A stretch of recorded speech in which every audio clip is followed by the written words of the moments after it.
नमस्कार, स्वागत है आप सबों का आपके अपने चैनल कॉग्निजेंट एकेडमी में। हम लोग लास्ट कुछ क्लासेस से मॉडल क्वेश्चन पेपर जो है सॉल्व कर रहे थे 2025 वाला। आप लोगों की डिमांड थी कि वीडियो को थोड़ा छोटा होना चाहिए, है ना। अगर बहुत ज़्यादा लंबा वीडियो हो जा रहा था तो आप लोगों को देखने में दिक्कत हो रही थी।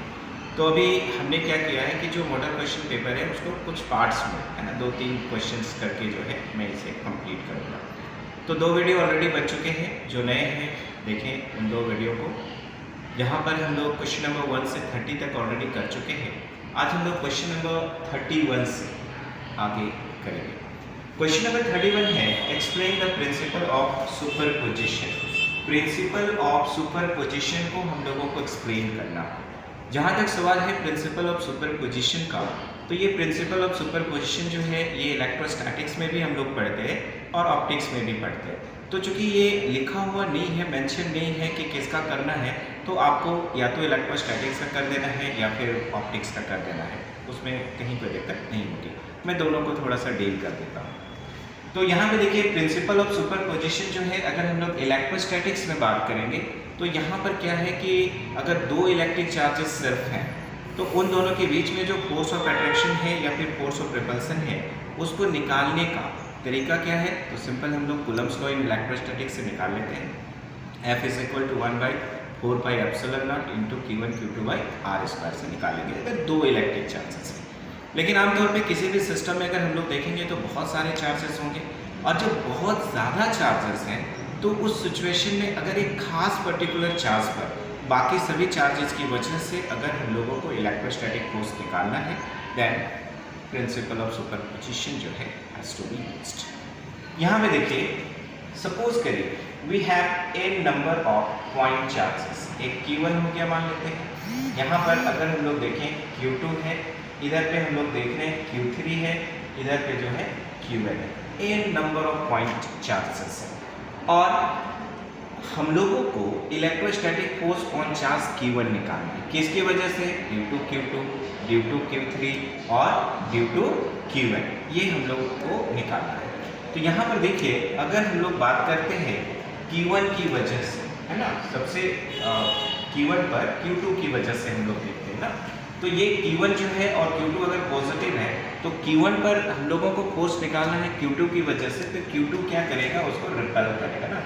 तो यहाँ पर देखिए जो फोर्स होगा उसका डायरेक्शन इधर होगा। इसको हम लोग लिखेंगे electrostatic force on charge Q1 due to charge Q2। अगर Q3 जो है उसको रिपेल करे तो इस तरफ जो है हम लोग लिख सकते हैं electrostatic force on charge Q1 due to charge Q3। ठीक उसी तरह से जो Q1 है, क्योंकि यहाँ पर फिक्स नहीं है कि कितने चार्जेस हैं, तो ये चार्ज का नंबर जो है कुछ भी हो सकता है, तो इसलिए हमने एक जनरलाइज Q1 लिखा है। तो Q1 जो है इस Q1 को रिपेल करेगा तो ये हो जाएगा electrostatic force on charge Q1 due to charge Q2। अब यहाँ पर देखिए, अगर हम लोग देखें कि Q1 पर Q2 की वजह से जो फोर्स हो रहा है उसे तो हमने F12 लिख दिया। इसकी डायरेक्शन जो है वो किधर होगी? Q2 से Q1 की तरफ, इसलिए इसको लिखा जाएगा R21 कैप। ठीक उसी तरह से F13 का डायरेक्शन जो है वो किधर है? Q3 से Q1 की तरफ, तो इसको हम लोग लिख सकते हैं R31 कैप। Q1 जो है उसका जो फोर्स है Q1 की वजह से Q1 पर, उसका जो डायरेक्शन है वो Q1 से Q1 की तरफ है, तो इसको हम लोग लिख सकते हैं Rn1 कैप। ठीक है, डिस्टेंस को उसी तरह से हम लोग R21 लिख सकते हैं, यहाँ पर R21, यहाँ पे लिख सकते हैं R31, यहाँ पे लिख सकते हैं Rn1। ठीक है, अब सवाल है प्रिंसिपल ऑफ सुपरपोजिशन क्या है। तो principal of superposition gives A methodology to find electrostatic force on a given charge when a number of charges are interacting to each other। अगर बहुत सारे चार्जेस एक दूसरे को इंटरेक्ट कर रहे हैं, दैट मीन्स आइदर अट्रैक्ट या रिपेल कर रहे हैं, that it's totally depending upon the nature of charge, कि दोनों पॉजिटिव है, एक पॉजिटिव है दूसरा नेगेटिव है, इस पे डिपेंड करेगा कि अट्रैक्शन या रिपल्सन होगा। लेकिन अगर एक खास पर्टिकुलर चार्ज पर बाकी सभी चार्जेस की वजह से अगर हम लोग फोर्स की बात करें तो वह फोर्स क्या होगा?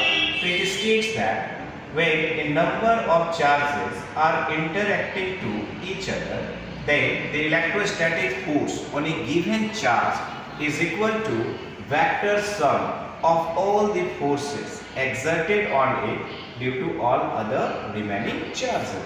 तो F12 plus F13 plus dot dot dot plus हम लोग लिख सकते हैं F1n। ठीक है, तो प्रिंसिपल ऑफ सुपरपोजिशन क्या है? सिंपल हम लोग कह सकते हैं it states that when the number of charges are interacting to each other then the electrostatic force on a given charge is equal to the vector sum of all the forces exerted on it due to all other remaining charges। यानी कि F1 is equal to क्या होगा? F12 यानी कि 1 जो charge है उस पर Q2 की वजह से कितना फोर्स लग रहा है, Q1 पर Q3 की वजह से कितना लग रहा है, Q1 जो है उस पर Qn की वजह से कितना लग रहा है, सबको वेक्टरली जोड़। ये हो गया इलेक्ट्रोस्टैटिक्स का। अगर हम लोग इसी प्रिंसिपल ऑफ सुपरपोजिशन को अगर हम लोग बात करेंगे ऑप्टिक्स की, तो ऑप्टिक्स में क्या है? तो simple when two or more waves are superimpose to each other.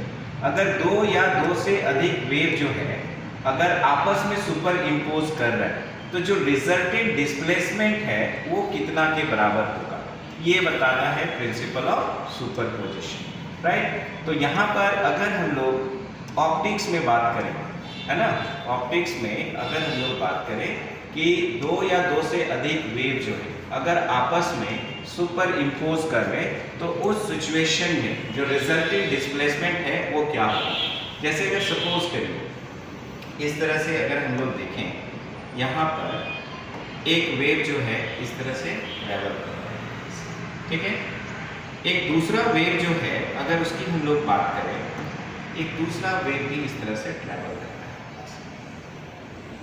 ठीक है। अब ये दोनों आपस में जब सुपर इम्पोज कर रहा है तो जो रिजल्टेंट डिस्प्लेसमेंट होगा वह कितना के बराबर होगा। तो यहाँ पर ये चूंकि दोनों एक ही डायरेक्शंस में अगर है तो ये वाला जो है हम लोगों का रिजल्टेंट डिस्प्लेसमेंट, ठीक है। तो यहाँ पर हम लोग कह सकते हैं कि when two or more waves are superimposed to each other then the resultant displacement is equal to the vector sum of all the individual displacements of the waves, right। तो y is equal to y1 plus y2 plus y3 plus dot dot yn जो है इस तरह से हम लोग लिख सकते हैं। तो यहाँ पर अगर आप देखो तो इसका डिस्प्लेसमेंट जो है वो कितना है, y1 है। अगर हम लोग कहें कि इसका जो डिस्प्लेसमेंट है वो कितना है, y2 है। ठीक उसी तरह से जो रिजल्टेंट है इसका हम लोग मान रहे हैं कितना, y। तो y इज इक्वल टू हो जाएगा y1 plus y2 plus y3 plus yn। ये है हम लोगों का क्या, प्रिंसिपल ऑफ सुपरपोजिशन। तो when two or more waves are superimposed to each other then the resultant displacement is equal to the vector sum of all the individual displacements produced by the individual waves। अब आते हैं अगले question की ओर। अगला question जो है यहाँ पर आप देख पा रहे हो कि इक्वल मोमेंटम, यानी कि दो पार्टिकल्स है और इन दोनों पार्टिकल्स का मोमेंटम कह रहा है सेम है, इक्वल है। What is the ratio of their D Broglie wavelength, तो उसका डी ब्रॉगली वेवलेंथ जो है कितना होगा। तो हम सब जानते हैं कि de Broglie wavelength lambda is equal to क्या होता है, तो h बाई p होता है, राइट। अब कह रहा है कि मोमेंटम जो है वह दोनों का क्या है, सेम है। अब h जो है प्लैंक्स कांस्टेंट है, ये तो कांस्टेंट है ना, और ये वाला भी जो है आपका इक्वल है। तो मान लिया जाए दो पार्टिकल, पहले पार्टिकल का अगर हम लोग लिखें तो lambda 1 is equal to h by p। अगर हम लोग दूसरे पार्टिकल के लिए लिखते हैं तो lambda 2 is equal to h by p लिखेंगे, क्योंकि यहाँ पर भी मोमेंटम क्या है, p ही है, ठीक है। तो यहाँ पर ratio of the D Broglie wavelength, तो लैम्डा 1 बटा लैम्डा 2 की अगर बात करेंगे तो यहाँ पे देखिए h बाई p, ठीक है। तो आप इसको कैंसिल करिए 1 बाई 1, यानी कि जो डी ब्रॉगली वेवलेंथ है उसका रेशियो क्या होगा, तो 1:1 होगा, राइट। तो two particles have equal momenta, दोनों का मोमेंटा सेम है, तो उस सिचुएशन में जो रेशियो है डी ब्रॉगली वेवलेंथ का वह कितना होगा, तो सिंपल 1:1 होगा। अब आते हैं अगले क्वेश्चन की ओर, है ना। अगला क्वेश्चन जो है उसकी ओर आते हैं। यहाँ पर भी हम लोगों को देखने को मिल रहा है कि एक न्यूमेरिकल प्रॉब्लम है ना, एक न्यूमेरिकल प्रॉब्लम है, इसको हम लोगों को सॉल्व करना है। क्वेश्चन क्या है? A difference of 2.3 electron volt separates two energy levels in an atom, है ना। एक एटम में दो एनर्जी लेवल्स की बात हो रही है और दोनों के बीच का जो सेपरेशन है वह कितना है? तो सिंपल हम लोग देख रहे हैं, है ना। A difference of 2.3 electron volt separates two energy levels in an atom. What is the frequency of radiation emitted when the atom makes a transition from the upper to the lower level? ठीक है, तो यहाँ पर अगर हम लोग देखें दोनों जो एनर्जी लेवल है ना, उसका डिफरेंस दिया हुआ है, उन दोनों का अंतर जो है ये दिया गया है 2.3 इलेक्ट्रॉन वोल्ट, राइट। तो एनर्जी जो है E की वैल्यू यहाँ पर मालूम है कि ये कितना दिया गया है? 2.3 इलेक्ट्रॉन वोल्ट। यहाँ पर ये जो इलेक्ट्रॉन वोल्ट में दिया गया है, फर्स्ट ऑफ ऑल आपको करना क्या है कि इसको जूल में कन्वर्ट करना है। तो जूल में कन्वर्ट करने के लिए क्या करना है? तो ये जो E है ना, 2.3 into 1.6 into 10 to the power minus 19, ठीक है, ये इतना क्या हो जाएगा? जूल हो जाएगा। तो एनर्जी को फर्स्ट ऑफ ऑल जो है, ठीक है, जो कि डिफरेंस है ना, दो एनर्जी लेवल्स का, उस एनर्जी को हमने कहा कि आप जो है पहले जूल में कन्वर्ट कर लो। जो 2.3 इलेक्ट्रॉन वोल्ट है वो कितना हो गया? 2.3 into 1.6 into 10 to the power minus 19 joule. अब निकालना क्या है? तो फ्रीक्वेंसी ऑफ द रेडिएशन जो है ये हम लोगों को निकालना है। एक सिंपल सा फार्मूला जो है आपने पढ़ा है, क्या पढ़ा है? सिंपल सा फार्मूला जो है अगर आप देखें तो हम लोग कह सकते हैं energy E is equal to क्या होता है? तो h न्यू होता है, राइट। और यहाँ पर हम लोगों को क्या निकालना है? तो फ्रीक्वेंसी निकालना, यानी कि h का वैल्यू निकालना है। तो यहाँ पर हम लोग क्या लिख सकते हैं? यहाँ पर देखिए h इज इक्वल टू हम लोग लिख सकते हैं, फ्रीक्वेंसी निकालना है। यहाँ पे देखिए हम लोग क्या करेंगे? Frequency nu is equal to E बट्टा h करेंगे। E की वैल्यू देखिए कितना है? 2.3 into 1.6 into 10 to the power minus 19 divided by h का वैल्यू जो है वो कितना होता है? तो 6.62 into 10 to the power minus 34 joule second. तो ये वैल्यू जो है ये आप देख पा रहे हो कि एनर्जी E जो है उसको डिवाइड करना है प्लैंक्स कांस्टेंट की वैल्यू से, जो कितना होता है? 6.62 into 10 to the power minus 34। अब यहाँ पर करना क्या है कि ऊपर में अगर 2.3 इंटू 1.6 करेंगे तो ये आ जाएगा हम लोगों का 3.68, है ना। इन दोनों को अगर हम लोग तुलना कर रहे हैं तो 3.68, ठीक है, कितना आ जाएगा? 3.68 जो है ये हम लोगों का आ जाएगा 3। तो 2.3 इंटू 1.6 जो है ये हम लोगों का आगे कितना? 3.68 आया। अब यहाँ पे देखो ये जो आपका 6.62 है उससे हम लोगों को डिवाइड करना होगा 3.68 को, और यहाँ पे देखिए ये जो 10 टू द पावर माइनस 19 है और नीचे क्या है? 10 टू द पावर माइनस 34, ये ऊपर जाएगा तो प्लस हो जाएगा, तो माइनस 19 प्लस कितना हो जाएगा? 34। और अगर 3.68 को 6.62 से डिवाइड करेंगे तो ये हम लोगों का आ रहा है 0.55 इंटू 10 टू द पावर, इधर 34 में माइनस 19 जाएगा, 15 बचेगा, तो 0.55 इंटू 10 टू द पावर 15 आएगा, राइट। अगर आप जो है पॉइंट को थोड़ा सा शिफ्ट करना चाहते हैं, राइट, तो यहाँ पे 15 है, एक पावर को उधर ले गए तो 550 हो गया, 2 के बाद पॉइंट लगाएंगे तो कितना हो जाएगा? 5.5। तो 5.5 into 10 to the power 14 hertz भी लिख सकते हैं, हालांकि 0.55 into 10 to the power 15 hertz लिखा तब भी आपका आंसर जो है वो करेक्ट है, ठीक है। तो ये था हम लोगों का क्वेश्चन नंबर 33। क्वेश्चन जो है ये आते हैं हम लोग क्वेश्चन नंबर 34 का, है ना। और ये क्वेश्चन नंबर 34 जो है अगर उसकी हम लोग बात करें तो क्वेश्चन नंबर 34 जो है ये 1 मार्क्स वाला जो है लास्ट है ना, आखिरी क्वेश्चन है। तो इस वीडियो में हम लोग इतना ही करेंगे, ये हम लोग का लास्ट क्वेश्चन। तो differentiate N type and P type semiconductor. हम लोगों को डिफरेंशिएट करना है किसको, एन टाइप और पी टाइप सेमीकंडक्टर्स को। लेकिन क्वेश्चन जो है वो सिर्फ और सिर्फ कितना मार्क्स का है, 1 मार्क्स का है।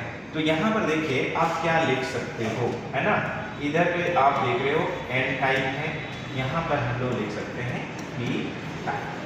तो हमेशा याद रखिए कि एन टाइप में या एन टाइप सेमीकंडक्टर बनने के लिए हम लोग कौन सा एटम जो है डॉट करें, ठीक है। तो when pentavalent atom is to be dot in a pure semiconductor N type extrinsic semiconductor is to be form. यानी कि एन टाइप के लिए, है ना, जो हम लोगों को इम्प्योरिटी चाहिए वो कौन सा चाहिए, पेंटावैलेंट, है ना। तो यहाँ पे हम लोग लिख सकते हैं व्हेन पेंटावैलेंट एटम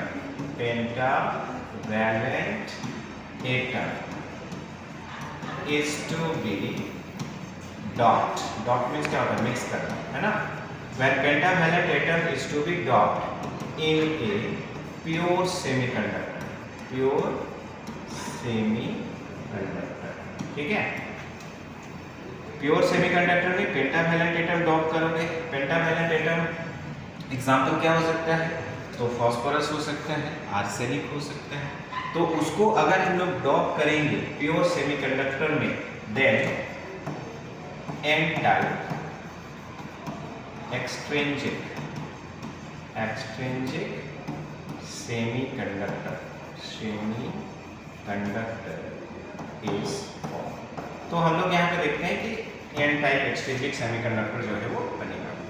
अब पी टाइप अगर एक्सट्रिंसिक सेमीकंडक्टर के लिए अगर हम लोग देखें, है ना, पी टाइप के लिए, तो यहाँ पर क्या होगा, तो ट्रायावैलेंट एटम जो है ये हम लोगों को डॉप करना होता है। क्या डॉप करना होता है, ट्रायावैलेंट एटम जो है ये हम लोगों को डॉप करना होता है। तो यहाँ पे देखिए when trivalent atom is to be dot in a pure semiconductor, ठीक है। then p type extrinsic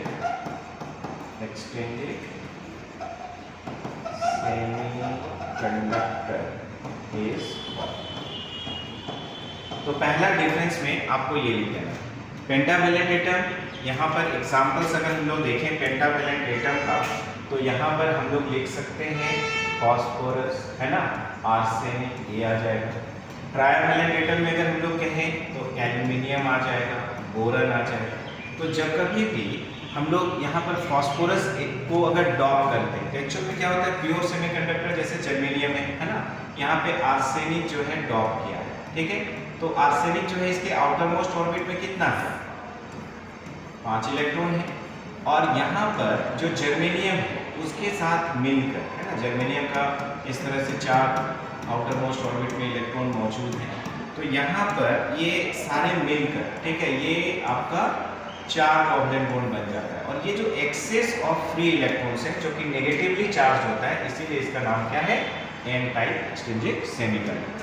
उसी तरह से जब हम लोग एल्यूमिनियम को डॉप करते हैं प्योर सेमीकंडक्टर में, तो वहाँ पर डेफिशिएंसी हो जाती है to form the 4th covalent bond. चौथा कोवैलेंट बॉन्ड बनाने के लिए एक इलेक्ट्रॉन की कमी हो जाती है, जिसको हम लोग बोलते हैं होल्स। और होल्स जो है वो पॉजिटिवली चार्ज होता है, दैट्स व्हाई इसको हम लोग पी टाइप एक्सट्रिंसिक सेमीकंडक्टर कहते हैं। तो ये आपका एक डिफरेंस जो है हो गया। ये एमसीक्यूज वगैरह में भी पूछता है कि एन टाइप जो एक्सट्रिंसिक सेमीकंडक्टर है उसके लिए हम लोग कौन सा एटम जो है डॉप करेंगे, तो पेंटावैलेंट एटम जो है डॉप करेंगे। और पी टाइप के लिए जो है ट्रायावैलेंट एटम जो है हम लोगों को डॉप करने की जरूरत होती है। अब दूसरा डिफरेंस जो है अगर हम लोग देखें, तो चूंकि जैसा कि हमने कहा कि n टाइप में एक्सेस ऑफ इलेक्ट्रॉन्स होता है, यानी कि इलेक्ट्रॉन डेंसिटी जो है ये हम लोगों का ज़्यादा होगा, ठीक है। अगर यहाँ पर हम लोग देखें n टाइप, ठीक है, और यहाँ पर हो गया p टाइप, तो जो डिफरेंस आपको याद हो, ठीक है, उसी को आप लिख सकते हैं। यहाँ पर हमेशा इलेक्ट्रॉन की डेंसिटी जो है अधिक होगी होल डेंसिटी से, यानी कि in case of n type exchanging semiconductor यहाँ पर इलेक्ट्रॉन डेंसिटी बटा होल डेंसिटी, तो चूंकि इलेक्ट्रॉन डेंसिटी ज़्यादा है, होल डेंसिटी कम, उसे डिवाइड करेंगे तो जो वैल्यू आएगा वो हमेशा एक से क्या होगा, ज़्यादा होगा।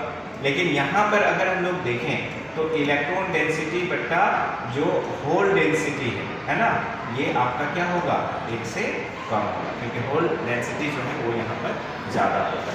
तो चूंकि 1 मार्क्स का है तो आप इसको भी लिख सकते हैं, इलेक्ट्रॉन डेंसिटी बटा hole density is greater than 1, और यहाँ पर इलेक्ट्रॉन डेंसिटी बटा होल डेंसिटी जो है वो क्या हो जाएगा, लेस देन 1 है। तो इस तरह से हमने MCQ कंप्लीट किया अब तक, और सारे के सारे जो 1 मार्क्स वाले क्वेश्चन है वो भी हमने कंप्लीट किया। नेक्स्ट क्लास में हम लोग जो मॉडल क्वेश्चन पेपर है यहाँ पर जो 3 मार्क्स वाले क्वेश्चन है उसको हम लोग देखेंगे। इस वीडियो में इतना ही।